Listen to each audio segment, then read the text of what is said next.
नमस्कार. पाऊस चालू झालेला आहे आणि काही असं तळणाचं आयटम होणार नाही असं शक्य नाही. तसंच पोल मी क्रिएट केला होता काल, तर त्याच्यावर ह्याच रेसिपीला वोटिंग जास्त आलेली आहे, म्हणून ही रेसिपी मी तुम्हाला सगळ्यांसाठी घेऊन येते आहे. आणि अजूनपर्यंत तुम्ही चॅनलवर वोट बघितलं नसेल तर मी 4-5 रेसिपी टाकल्या होत्या, तिथे जा बघा आणि वोट करा. त्यासोबत चॅनलला सबस्क्राईब करा, म्हणजे तुम्हाला अशा छान छान रेसिपीज मग मिस होणार नाही. तर वातावरण बघू शकता पावसाचं झालेलं आहे, त्यामुळे आता या रेसिपीला वोटिंग जास्त आली, म्हणून ही रेसिपी मी तुम्हाला आता पहिले इथे दाखवते आहे. तर इथे मी तुम्हाला एकदम झटपट बनणारे 5 ते 10 मिनिटात तयार होणारे बटाटो फ्रिटर्स दाखवते आहे, बटाट्याची भाजी दाखवते आहे तुम्हाला. तर चला रेसिपी आपण चालू करूया. थंड हवा सुटलेली आहे, पाऊस पडतोय, पडून झालेला आहे बाहेर. आणि इथे बटाटे घेतलेले आहे 2, 3, 4 तुम्हाला जेवढे हवे असेल तेवढे तुम्ही घ्यायचे. त्याची स्किन इथे पील ऑफ करून घ्यायची आहे बटाट्यांची, आणि ते स्किन सगळी पील ऑफ केल्यानंतर आता याला जे स्लाइसेस करून घ्यायचे आहे, बारीक बारीक एकदम पतले पतले स्लाइसेस मी तुम्हाला दाखवून देते नंतर. कारण तुम्ही जाड केले तर बिलकुल त्या बटाट्याला ची भजी असतात त्याला चव येणार नाही आणि खायला एकदम घाण लागेल. बघू शकता ट्रान्सपरंट माझं दिसत आहे बोट. एवढे पातळ काप मी इथे आता करून घेते आहे. तुम्हाला असं जमत नसेल तर तुम्ही एक चॉपिंग बोर्ड घेऊन त्यावर पण तुम्ही मग व्यवस्थित स्लाइसेस असे पातळ असे कट करून घेऊ शकता. आता मी इथे स्लाइसेस सगळ्या बटाट्यांचे इथे कट करून घेते आहे. थोडं मिठाच्या पाण्याने धुवून घेतलेलं आहे स्वच्छ एकदा, आणि नंतर पाण्यातच टाकून ठेवायचे आहे, नाही तर ते काळे पडतात. आता आपण आउटर कोटिंगची तयारी करूया. त्यासाठी इथे बेसन घेतलेलं आहे. माझं घरचं बेसन संपलेलं आहे आणि मला डाळ दळायची आहे, त्यामुळे आज मी बाहेरचंच वापरते आहे. तुम्ही घरचंही वापरू शकता. त्यामध्ये चवीनुसार मीठ टाकायचं आहे, ओवा टाकायचा आहे, कारण बेसन घेतलेले म्हणजे ओवा जरुरीच असतो. त्यानंतर यामध्ये तुम्हाला आता जिरा घालायचा आहे, हळद घालायची आहे, मीठ टाकायचं आहे, धना पावडर टाकायची आहे आणि तिखट टाकायचं आहे. तर जिऱ्याऐवजी तुम्ही जिरा पावडर पण वापरू शकता. त्यानंतर हळद, तिखट, धना पावडर टाकून घेतलेली आहे आणि याला आता मिक्स करून घ्यायचं आहे. ही पण तुम्हाला बिना कांदा लसणाची रेसिपी म्हणता येईल. जसं की मी काल पोलमध्ये लिहिलं होतं, बिना कांदा लसूणच्या रेसिपीज कोणाला पाहिजे असतील तर त्याला तुम्ही वोटिंग करू शकता. आणि आता याचं बॅटर तयार करून घ्यायचं आहे विदाऊट लम्प्स. त्याच्यात गाठी नाही झाल्या पाहिजे बिलकुल.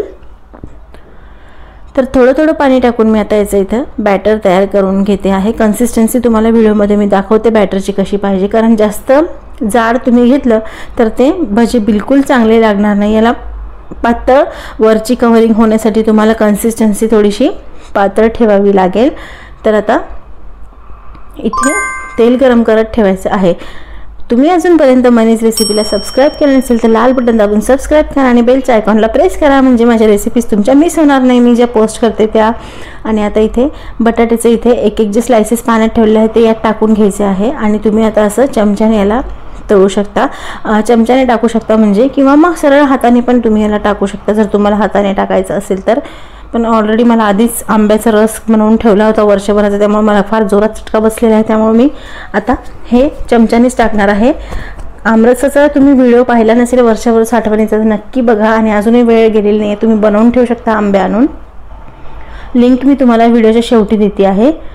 आणि त्यानंतर आता सगळे भजे इथे तळून घ्यायचे आहे. झालं काय, व्हिडिओ शूटिंग करताना तुमच्यासोबत होतं का असं की इकडचं विसरून मी इकडेच कामाला लागून गेले आणि इकडे मी बटाटे टाकून दिले तळण्यासाठी आणि मग शूटिंगच घेण्यात आली नाही. त्यासाठी तुम्हाला मी आता इथे नवीन इथे तुम्हाला मी करून दाखवते आहे. परत तीच प्रोसेस रिपीट दाखवते आहे. म्हणजे करून तेल गरम होतं त्यामध्ये आता असे त्यामध्ये डीप करून बटाटे आता इथे मी इथे तेलामध्ये असे टाकून देणार आहे. आणि एकदम टमटम फुलतात. आपण काही सोडा वगैरे याच्यात काहीच टाकलेलं नाही, त्यामुळे पोटासाठी मेन म्हणजे हे चांगले आहे.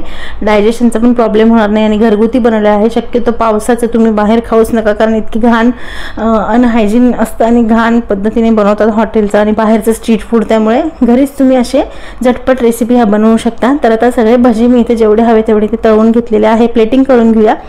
आणि त्यानंतर आता असे गरमागरम हे भजी तयार आहे. मुलांना काहीतरी पाऊस पडल्यावर खावं वाटतं, स्पेशली माझ्या मोठ्या मुलाला खावं वाटतं, त्यामुळे त्याच्यासाठीच मी हे इथे बनवले होते. तर तुम्ही पण असे झटपट बनवून देऊ शकता. यामध्ये तुम्ही व्हेरिएशन्स करू शकता. यामध्ये फ्लॉवर ॲड करू शकता थोडासा बॉईल करून.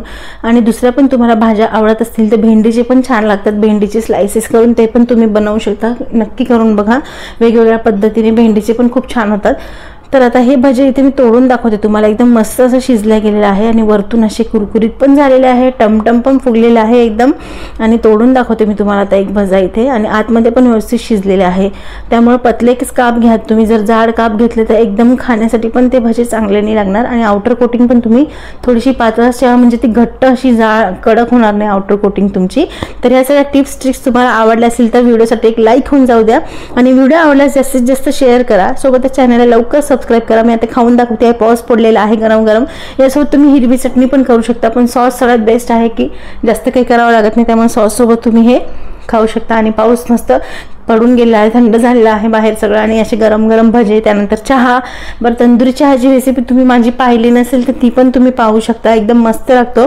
आणि चहाच्या अजून वेगवेगळ्या रेसिपीज पाहिजे असतील तर कमेंट करून सांगा, मी तुम्हाला ते बनवून दाखवेल.